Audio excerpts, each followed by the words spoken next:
When you can do the hard things, you can do anything. Levels to the game, levels to the grind. There are definitely levels. Yeah. There are definitely levels. Some people just don't believe they can. That's part of it, your belief system. Limited beliefs. They have that limited belief that they just can't do it, or they just don't want to do it. All right, welcome back to the podcast. You ready for this one, Dad? Always ready. Always ready. Okay. Well, we're going to dive in and we're going to start talking about the grind and the grind that it takes to win in business, to have a seven-figure business. And we've had our seven-figure business now for about 13 years. It's been running at seven figures. And There's been a lot of grinding in that. And I know you've done a lot of grinding in your life too. How important do you feel our success is, or to put it another way, how important do you feel that being willing to grind and put in the hard work is necessary in order to hit seven figures in a business? And then we could just talk about a couple of things around that. Well, it's not in this business. It's in life. You got to be willing to do the stuff that other people don't want to do. One of my philosophies that I have is that I'll never be without a job. If our school closed tomorrow for some crazy thing, I would always have a job because I'm willing to do the stuff that other people aren't willing to do, because I've had to do that moving up in my life. And when you can do the hard things, you can do anything. Yeah. So the grind is just part of that philosophy. And it's not for the faint of heart, because there are people who want things. They see other people who have things and they want them, and that's fine. There's nothing wrong with that, wanting things, having a desire to improve yourself. But when it starts to get hard and when they have to start learning things they did not know, this is the key thing. When they have to start learning things they did not know how to do, then they have that mindset, that fixed mindset that I can't do this. I'm not smart enough to do this. I'm not savvy enough to do this. It's not cut out for me. But it's not true. And you may not be able to do it any better than, you may not be able to do it better than people who love doing that aspect, the hard stuff, but you can learn it. You can improve on it. You can get better at it. And so when you think about the grind, you think about things like that. And you just got to buckle up your shoes, so to speak, and you just got to tread through the mud until you get to the other side. Yeah. Well, I didn't really feel, I definitely now, at 36, because it's been 18 years since I first hit the grind, I guess, hard, right? So at 18, trying to build the school, I felt like you were really grinding, like you were working super hard because you were outside in the elements doing construction and building fences and all of that. And, I knew how hard that was from working in the summer with you outside. But, I remember it feeling really hard. But at the same time, maybe it was because I didn't know any better. I don't know. Or maybe that I just had passion to go do it because I just woke up and I just did it. Whereas I see other people, people that we coach, that we work with, that we consult with. And currently I would say the ones that do more that I've seen just explode their schools. Right. Like we have Alex who's in the UK, and he's a young guy. Yeah. And he's got lots of energy, lots of just drive, and has just exploded his locations that he's working on over there with his martial arts schools. But I see a difference in mentality that seems to change as people get older, right? Like maybe in the beginning they're willing to do that grind, but as they get older, they stop being as willing. Is that, you're obviously older than I am, so is that something you have to change as you get older to be able to keep that level of wanting to grind? It's going to be different from everybody. For me, it's just another day. It's just another way to get something done. I would imagine if you get comfortable, and we all get comfortable in what we're doing, we want to be comfortable. We want to have a better house. We want to have better cars. We want to live in comfort. We don't want to be out in the blizzards and the snow trying to make a living. But at the same time, you have to realize that even as you get older, if you're if you're not challenging yourself on a daily basis to learn new things, you're stuck in that fixed mindset. I can't do anymore. I'm done. I'm getting older. I'm getting into my retirement years where I can just kind of hang it up and just have fun and do what I want to do. I mean, I'll never retire personally because I love what I do. And some of the things I've learned have been hard and very difficult for me. But I've done them to the best that I can, and I'll continue to learn new things. I mean, we're sitting here on a podcast. This is very difficult for me because I can't sit still, and I'm sitting here holding myself still. You're doing good. You're doing good. Yeah. But yeah, some people just don't believe they can. That's part of it, your belief system. Limited beliefs. They have that limited belief that they just can't do it, or they just don't want to do it. Yeah. You know what's interesting is when we have people that we're working with in our coaching program in Seven Figure Dojo, most people when they come in, and I'd be curious to see how you retrospectively looking at this felt in the beginning, but when they came in, they really, a lot of them don't think that their mindset is what determines their success. They think that it's their lack of ability to do marketing, and maybe that's where we're going to help them, or there's some, secret that's missing from their sales process. And those are true. We are helping them with marketing, we're helping them with sales, and there are things and procedures that will expedite that process much faster. But it sounds like, and I know this to be true, that how you approach things, your mindset in approaching things impacts everything. For you, was that a big shift when we started just really grinding and going after, making this a big business? Yeah, I believe it was because, for my whole life, like I said, I've always done the hard things. So I had a mindset, but I didn't even know what a mindset was, and like I do now. And it was just that if you don't do it, you're not getting paid, and if you do it and you get better at it, you're gonna get more money, you're gonna earn more, and plus, you're going to be able to build up character that will push you into the future when things get hard again, because it is a roller coaster. Sometimes things are going great, sometimes things aren't going great. Yeah. And when they're not going great, you have to be great. You have to push yourself through that, and you got to go, well, just like when the world shut down. We had to pivot. We had to just go there and go, we don't want to do this. But guess what? We're going to do it the best we can. And we're going to learn whatever technology we have to learn to do all the Zoom classes and have all this other stuff that we had going on. So, yeah, you have to make that happen. Me, when I started studying more about the different mindsets and leadership and things of that nature, it helped me a whole lot because it helped me identify things that I thought I was in a different area, so to speak. That, if you ever had something, you talk to somebody and you go, well, I thought about that, but now that you mentioned it and you brought it up, it becomes clearer to me. Yeah. Right? So that was kind of the shift I had. And now where we are, just continuing to learn myself more about the mindset aspect and leadership and things of that nature, it just helps me realize that we can do a whole lot more than we're doing now even. So, yeah.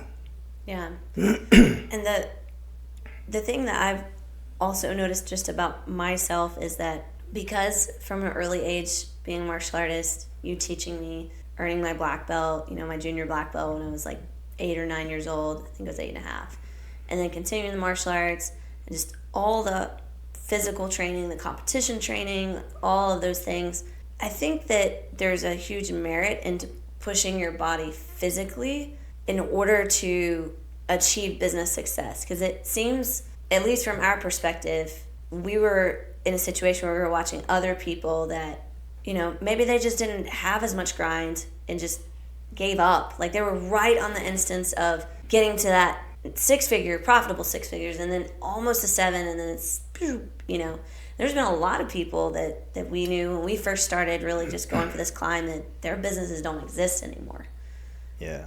What do you think as far as that goes when it comes to physically preparing yourself for business? I mean, you don't really, because there might be people that are watching this that maybe they don't have a martial arts business, they just want to have a 7-figure business, right? Yeah, so sure. How important do you see it from your perspective of being physically prepared to have business success? Like, do you think there's something to that? Yeah, there's a lot to it. And if you study some of the people who are the multimillionaires and billionaires now, one of the things they're all going to tell you is that physical fitness is very important. Very important. Because if you're physically fit, you feel more like doing more. If you're out and if you're eating a bunch of junk and just, gaining tons of weight and just feel bad all the time, how are you going to function? How are you going to be able to make real good decisions because your head is in the fog all the time?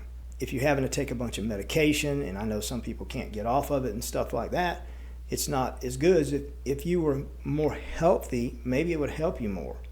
I'm not saying it would, but there's a whole lot of merit to being in better shape. And I'm not talking about going out and running 10 miles a day and going out to the gym every day and lifting weights and stuff like that. I'm talking about simple stuff. Simple stuff like just getting out in the outdoors, enjoying nature, taking walks. I mean, we live on a farm. I mean, just getting out on the farm and working. Back in the day, they used to say that work and exercise were not the same thing. I beg to differ. I can tell you that hard work is just as hard as exercise. You may not do the reps and the sets all at once, but when you work real hard all day doing very manual labor, it is not fun at all. But it does keep your body in shape. And of course it keeps you mentally sharp too. So it's all in the way you look at it, I believe. Yeah. Well, right now, of course, Tony Ferguson, I was just telling you about this off camera earlier. Yeah. Tony Ferguson has David Goggins training him. David Goggins is a beast. Yes. And so there's people on the internet that are just roasting Tony Ferguson. And what's new? Well, I think it's because they're saying, he keeps losing these fights repetitively. Right. He should hang it up. He should retire. And Tony's thing is he keeps saying, I'm not mentally ready to retire. My body still has more. My mind is still sharp. I want to do this. I want to keep competing. So I don't know if he's past 40 or he's around 40. I don't know how old he is.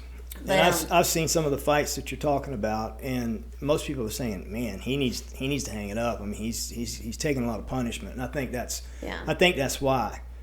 So I don't know, but you know what? There's levels to everything. We're at a certain level right now, and we want to get to the next level. Yeah. And we're busting our hiney to get to the next level, and I think that's what he's doing too. So when you want to get to the next level, you have to find somebody's there. And if you want to put your body through some physical stuff, David Goggins can do it. Yeah. Because he don't quit doing nothing. I mean, that guy is amazing, totally amazing, his accomplishments. So the mindset that he has is what puts him where he is. And I think that if you listened to anything about him or read anything about him, you'll understand that he does things that when his body is telling him to stop, he don't stop. He just keeps going. It's amazing. I just, Andrew Huberman actually did like a whole entire lab experiment on David Goggins just to really? Study. Yeah, just to study like how he was able to endure certain stress environments. Because David Goggins is really afraid of sharks. He's a Navy SEAL, but extremely afraid of sharks. Me too. So they have a VR shark simulator, and they, it's only going to stress you out to a certain point because it's not real. Right. But it feels real because you're in the water. Yeah. You have the VR goggles on. It feels like sharks are coming around you, and you've got all of that. I'm already scared. And so they were testing him, and they were testing his ability to get stressed and recover from stress. And how he was able to control his breathing, how he was able to control his body, but most importantly, his ability to not stop. Like everybody else, all the researchers were ready to go home, and he's like, "Come on, let's go. Let's do another one. Let's do another one." And they just were trying to test overall. And there was a lot of different tests. I can't remember them all, but just his ability just to keep going.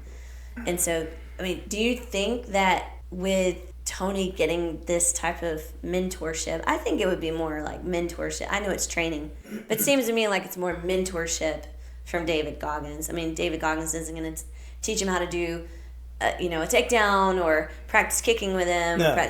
So I would say it's more mentorship and strength and conditioning more than anything else. But do you think that potentially would give Tony a better edge in the fights? 2 parts to that.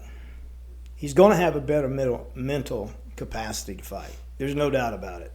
Because David Goggins is going to either work with him through some of those things, which is probably what he will do. He will be yelling at him, "Hey, hurry up, let's go." Because he's not going to stop. And whether it makes him a better fighter or not, I don't know. But and that's the second part. But I guarantee you he's going to have a totally different perspective.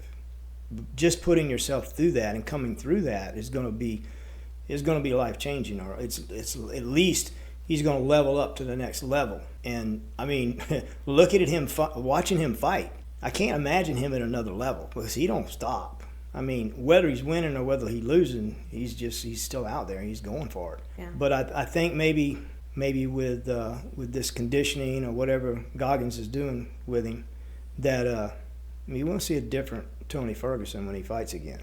So it'll be interesting. Yeah. And I do think that when you've gone through any type of grind where you keep pushing yourself, when you get to the next obstacle, even in business, when you push through that level, you just refuse to quit, you refuse to give up, and you push through and you get to the next level. It's hard going through it, like it's hard doing the doing. But when you're past that, it's not as hard on the next obstacle or on an obstacle that's similar maybe. True.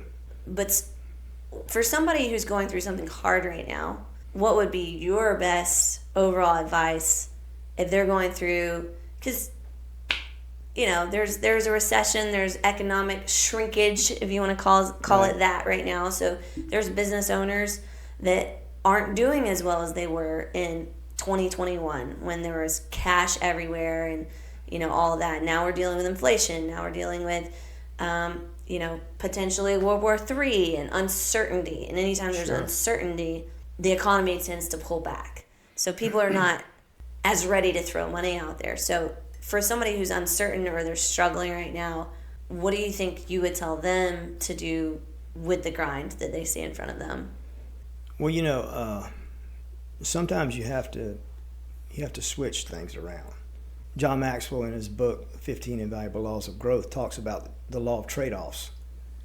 And anytime you make a decision, and you've done this in your life, everybody's done this in their lives, they traded one thing for another. And maybe both of those things were good. Maybe, okay, I really need to change my location because I'm in a bad location for either my business or for my personal, the where we live. And you don't want to do it, but you know that you're going to have to work twice as hard to even make that happen. But when you're there, you've made that trade-off and you've sacrificed something to get there. Maybe you had to work 2 jobs.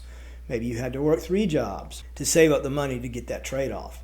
And sometimes you will take, let's say, for instance, personally, myself, I've had to take a cut in pay because I got laid off from a job after I had surgery on my knee. They didn't want me to come back because they were worried about the liability aspect. So I had to take a $4 an hour pay cut with another job until I could find another job. So I started the other job, worked on it, tried to find another job that would pay me more for what I knew, and was still teaching martial arts, which wasn't paying me anything at the time. So it's a law of trade-offs, and it's the same thing when you think about that. So just keep going through it and just trade off. Yeah, you gotta keep going through it. If you're running that grind and you're trying to get somewhere else, you can't. You got to push yourself through it, and especially what you're talking about. What was the question again? just if somebody's going through the middle of it, they're experiencing shrinkage right now. Like, what do they? It'll happen. It'll happen because you're going to hit those roadblocks, and sometimes you're going to get knocked back 2 or 3 steps, and you're just going to have to get back up, and keep going forward. Yeah. There's no way, or quit, or just quit. Exactly. And what are you going to do when you quit? Quit what? You have to find something else to do, but you can't just quit and sit home. Well, I say that. You could, but no money coming in, right? Right. Mm-hmm. And no character development. No personal freedom either. No, exactly. So.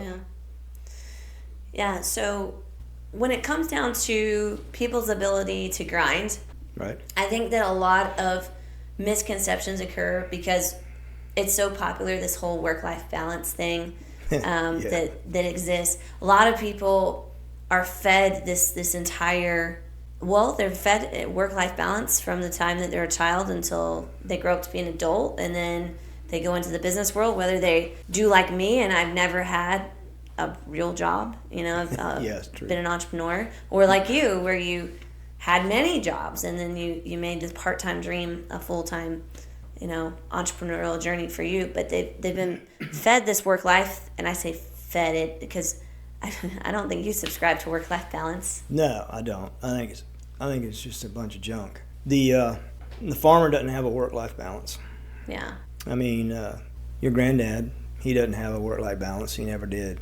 I mean, they're planting, hard work for a long period of time, right, and then they're taking care of the crops after they've been planted to make sure the deer don't get in there and eat them up, and make sure that's not as hard of work, but they're still going. And they do have time in between there where they can take small breaks.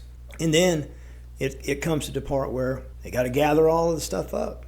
When you have 600 or 700 acre farm like they did, it's a lot of hard work when you have 2 people doing all the job, 2 people doing all the work. Yeah. Yeah. So, but in general, it's just a fallacy that you have the work-life balance. Because in our situation, with the ebbs and flows of the seasons that we go through running a martial arts school, there are times when we know that we can have an opportunity to enroll more students than there are in other times because of the seasons. We're still in that right now. It's November, and October, November was huge for us, signing up a lot more students than we've ever signed up in October and November in years past. And I imagine that towards the end of this month and into December, with Thanksgiving and Christmas and the fact that we'll be closed certain days, things will slow down. Right. And that's going to be our time to relax a little bit. And what are we going to be doing when we relax? We're going to talk about business, because that's what we do, right? We have the time to sit around and go, you know what? I think about that system we got, and we got some, a little tweak. We need to tweak it a little bit. And then we'll go back and we get with our COO, and we'll work all the details out, and we'll tweak some things. Yeah. But there's always going to be the ebbs and flows of a business. It doesn't matter what the business is. It's retailers. Right now, retailers are just going crazy because they know Christmas season's coming up. Thanksgiving here, Christmas is here, Halloween was here. That's the big push. They're going to be selling stuff. Amazon's going to be having stuff. You can't even get stuff on an Amazon truck hardly right now because people are ordering stuff in the Black Friday sales and all this. There's no balance there. Yeah. It's just get it while you can, because it's not going to be there but for a period of time. And then it's going to slow back down. So the work-life balance is for people who seek after it, and they can find it in, I don't think they can find it in being an entrepreneur. Mm-hmm. I think that would be hard. And if they can find it being an entrepreneur, we haven't got there yet. Well, Dan Martell, author of Buy Back Your Time, love watching his stuff. Yeah. He has, and he talks about this a lot in his book, but he talks about having an integrated life as an entrepreneur. Right. I totally agree with what you're saying. There's a shift from people that are just working in a 9 to 5. They don't own a business. there's a shift if you go from this, I was working a 9 to 5 to now I'm a business owner, where you kind of think about, okay, well, at my old job, when I was done, I was done. I went, and I did what I wanted to do. But when I'm an entrepreneur, you mean I gotta keep going? Like I don't get to rest. And well, you can do that. You can go in and work from 9 to 5 or whatever hours. You can work 8 to 10 hours a day. But if you do that, you're not going to be an entrepreneur very long. Right. Because it takes more than that. It takes many, many more hours than that. It just does. It's too difficult not to have that edge. You have to be on that edge, and you have to be sharpening that axe all the time because you got to clear a path. Yeah. So there's definitely an arc, I guess you could say, that's there, because in the beginning, what I see is that I see two groups of people. I see one group of people that we work with, or our clients, where they come in and they are seeking to just explode their school, so they're willing to put in hours and hours and grind and do what it needs to be done, and then they do that.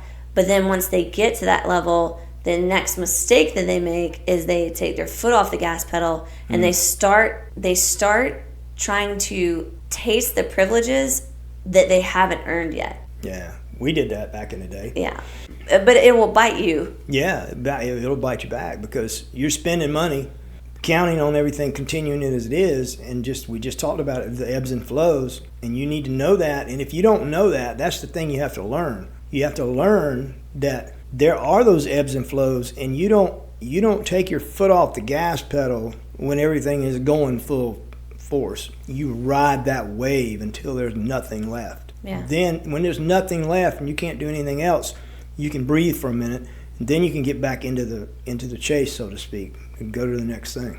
Yeah.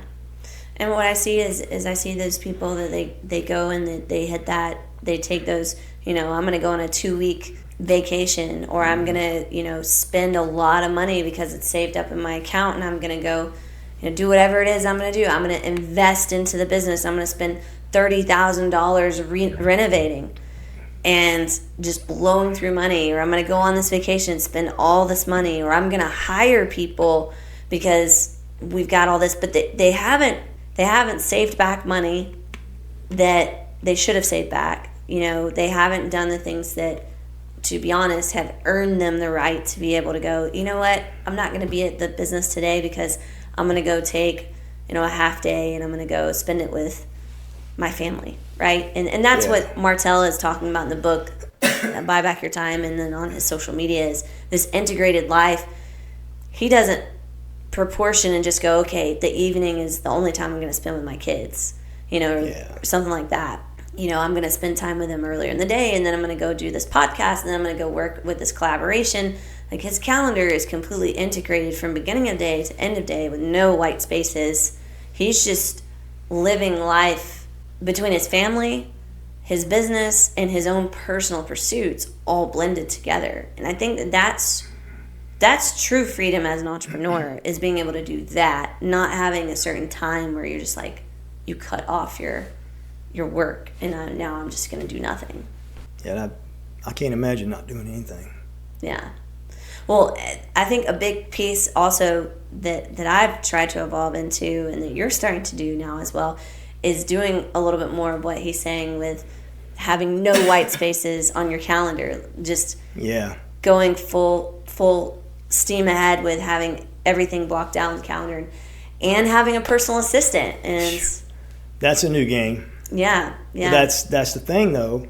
This is what we're talking about here. This is new to me, but I'm jumping all over it. Mm-hmm. I mean, you got somebody who we brought in on our team to help us to be able to be more productive with the time of the day, and not that when something's coming up, and her name is Dar, and when Dar has this thing laid out, it's not like, oh, we got to do this no matter what, because we got to do this, but if we can't get it done now, then we have to push it to a different hour, part of the day, or to a different day, because it's one of the important things we have to get done. And that's been a tremendous help for me, just being able to have and make time for the things that I need to make time for. And sometimes I crunch those things in at the last minute.